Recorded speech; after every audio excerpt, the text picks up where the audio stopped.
So, actual test tayo guys. So, yan, nilagay ko yung aking Ado sa Bendo. Nilagay ko siya sa mini PC. So, ang speed ng internet ko dito is nasa 70-80 Mbps lang.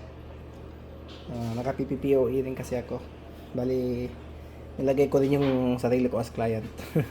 So, ito. Yan, nilagay ko siya dyan. So, order ito ni sir. Actually, multi-bendo yung order niya. Itong video na ito, mamaya i-video ko rin yung set niya, is para naman sa mga ano natin ng HT, ng H-Link 926. So, H-Link 926, i-test natin yung actual testing ng kanyang AP. So, kinabit ko siya sa bendo na yan.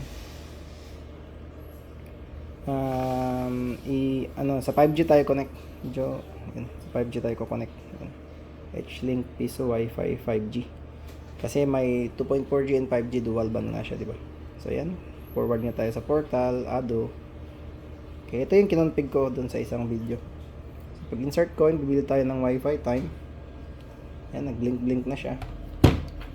So, lugan natin. So, ito, testing lang ito ng ating testing lang ng ating AP.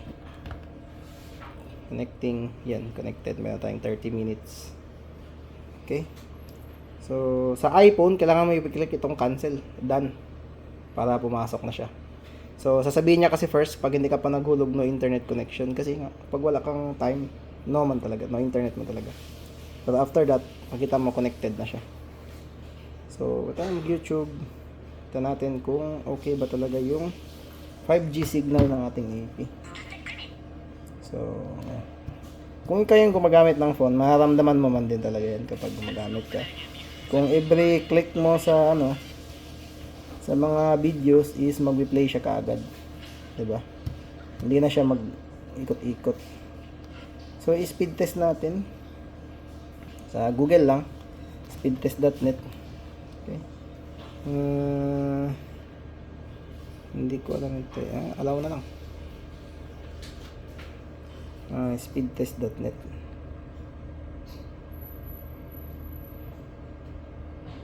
Net.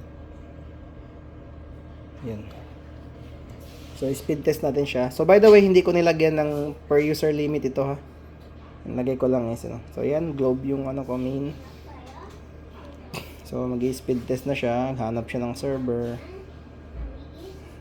So, tingnan natin kung ilan yung pwedeng dumaan. Kasi sa 2.4G kasi, kahit gaano kalakas yung speed mo, nasa limit ka lang sa mga 8-9 Mbps kahit malapit ka sa AP. Hindi ka tulad sa 5G, dyan sa 20. Okay? Kapag malakas yung internet mo, doon pa ito mga 30, 40. Sa akin kasi maraming gumagamit. So, yan. Tagal siyang mag-finding optimal server. Ganito talaga minsan. Fast.com na lang sana ako, no? Para mabilis. But anyways, i-test ko na lang pareho. Antay-antayin lang natin. Ayan. Parasat man, dapat. Okay, may ganun-ganun pa. So yan, nakita mo 20 siya kaagad. Tapos stable talaga yung speed niya. Okay. So 70 lang kasi yung main ko, main speed ko ng source. Kaya mababa lang din ang bibigay niya dito. Kasi marami kaming gumagamit dito. Bye.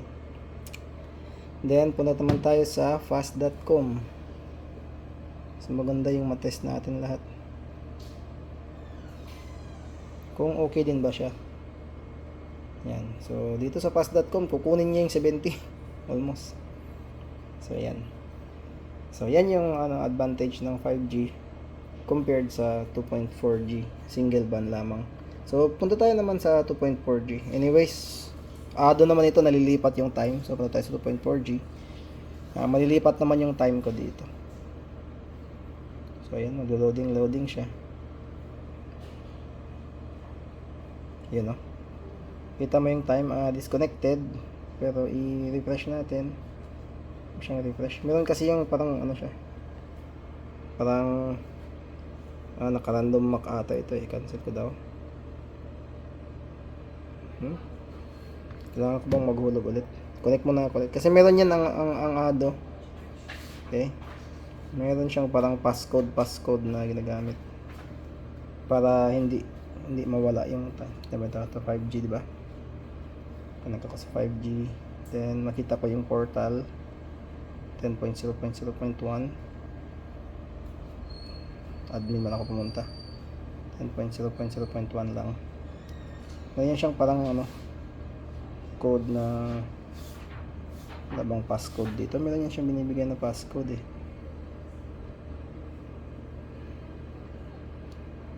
Naka-off yata yung anti-random map ko. Kasi dapat, kung ililipat ko sa 2.4G, andun pa rin yung time. Pero anyway, ayusin na lang natin yun. Sa ADO issue yun eh. Para hindi siya mag-randomize map. Wala yung time dito, disconnected. Hulog na lang ako ulit. Isa pa. Okay. May ayusin ko yun. Meron yung settings sa admin. Yung synchronized time, tawag nila. Okay. Connecting. Yun, may time na tayo ulit. Again, sa iPhone, kailangan mo i-click itong cancel. Tapos, kailangan mo i-click yung done dito. Nalalabas yung done. Sabihin, connected ka na sa Wi-Fi. Then, pwede ka nang mag-YouTube. So, mapapansin mo sa 2.4G, medyo may loading ng konti. Pero okay pa rin naman. So, ang advantage naman ng 2.4G is, kahit old phone, pwedeng gumamit. Pero karamihan ng phone ngayon, meron ng 5G. At saka, ang maganda naman sa 2.4G is, malayo yung range niya compared sa 5G. So, punta tayo sa fast.com. Yan, check natin yung speed. So, from 40 kanina, ganun din pala, no? Malakas din naman. So, yan. Ito yung gamit natin. H-Link 926. So, yan, I guess that's all. Actual testing lang yan itong EP. Mamaya, i-video ko naman yung para sa order ni Bossing. 5 subbendo, yung ikakabit. Tapos, 5 switch din. TP-Link switch. Ikakabit din, bali i-media con lang. So ipapakita natin 'yan mamaya. Centralized kasi yung setup niya using mini PC for quad core na T630.